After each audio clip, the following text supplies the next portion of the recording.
organisations syndicales, toutes se sont réunies immédiatement pour construire une réponse commune de mobilisation interprofessionnelle. C'est pour ça que nous sommes là aujourd'hui.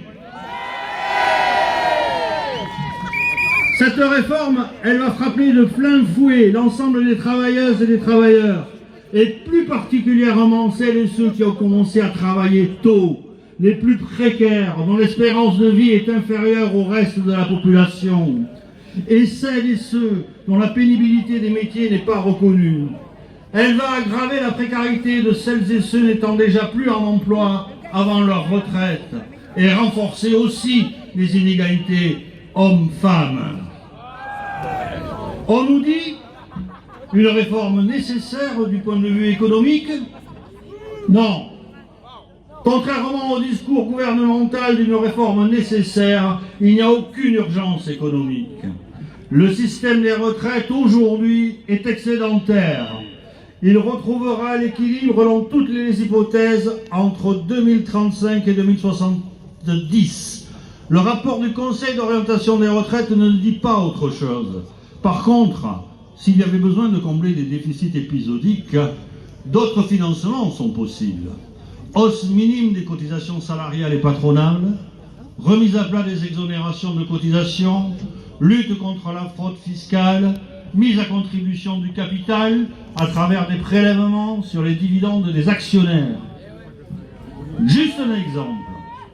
Chaque année, ce sont 160 milliards d'aides qui sont octroyées aux entreprises, principalement aux plus grandes.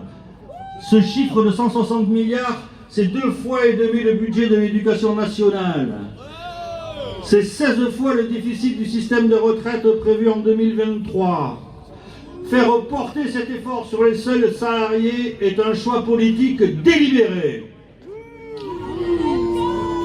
On nous dit que cette réforme est justifiée par l'allongement de l'espérance de vie. Ça aussi c'est faux. L'augmentation de la durée de vie comme justification de la réforme est un leurre. L'espérance de vie stagne depuis quelques années. Elle était de 85,4 ans pour les femmes et 79,2 ans pour les hommes en 2014. Aujourd'hui, c'est 85,4 ans et 79,3 ans pour les femmes.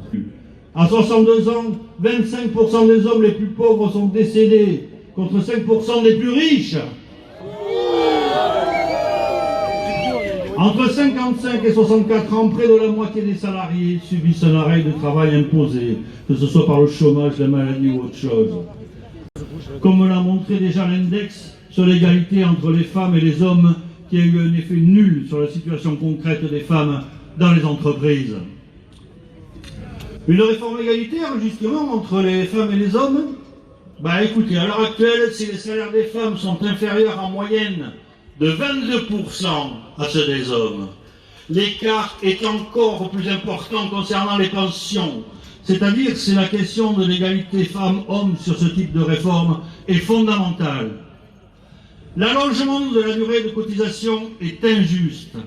Il pénalise les personnes qui ont des carrières courtes et qui, déjà aujourd'hui, n'atteignent pas la durée de cotisation exigée. Ce sont en majorité des femmes dont la durée de carrière reste encore inférieure à celle des hommes, de plus de 2 ans en moyenne. Une conséquence visible de cet état de fait est le taux de pauvreté des femmes retraitées, aujourd'hui sensiblement plus élevé que celui des hommes. Et les pensions de réversion, parlons-en, qui passent, avant 2019 c'était à 51 ans, à 55 ans aujourd'hui, et ce sera 62 ans à partir de 2025. Cette violente réforme va toucher immédiatement des gens qui pensaient partir à la retraite dès septembre. Ils seront obligés de rester au travail alors qu'ils sont à quelques mois de leur départ. Pour certains, cela se traduira par l'obligation de faire 1 an de plus de travail. Pour les autres, cela se traduira par l'obligation de faire 2 ans de plus lorsque la réforme s'appliquera pleinement en 2030. La pension minimale est conditionnée au fait d'avoir fait une carrière complète. Et je vous assure, ils ne sont pas nombreux. Si tel n'est pas le cas, elle sera moindre. De plus, il n'est pas indiqué que cette pension minimale serait revalorisée comme le SMIC. Le système de retraite par partition n'est pas en danger. Rien ne justifie une réforme aussi brutale. Attachées à un meilleur partage des richesses, les organisations syndicales n'ont eu de cesse, pendant la concertation avec le gouvernement, de proposer d'autres solutions de financement. À commencer par l'amélioration de l'emploi des seniors. Jamais le gouvernement, arc-bouté sur son projet, ne les a étudiés sérieusement.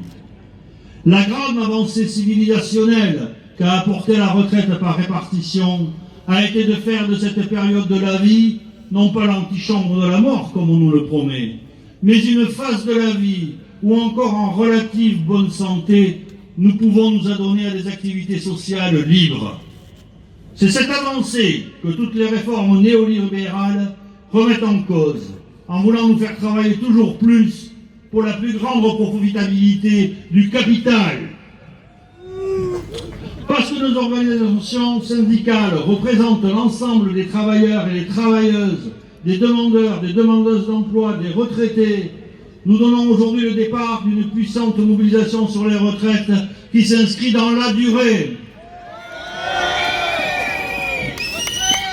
Organisez-vous dans votre secteur, votre entreprise. Prenez des initiatives pour montrer votre refus de cette réforme. Signez la pétition intersyndicale proposée par tous les syndicats. Et tous les syndicats qui sont présents aujourd'hui ont d'ores et déjà décidé de se réunir dès ce soir avec des organisations de jeunesse pour prolonger le mouvement de mobilisation et convenir d'autres initiatives. Nous nous appelons à une lutte dans la durée si c'est nécessaire, jusqu'au recul du gouvernement et unis.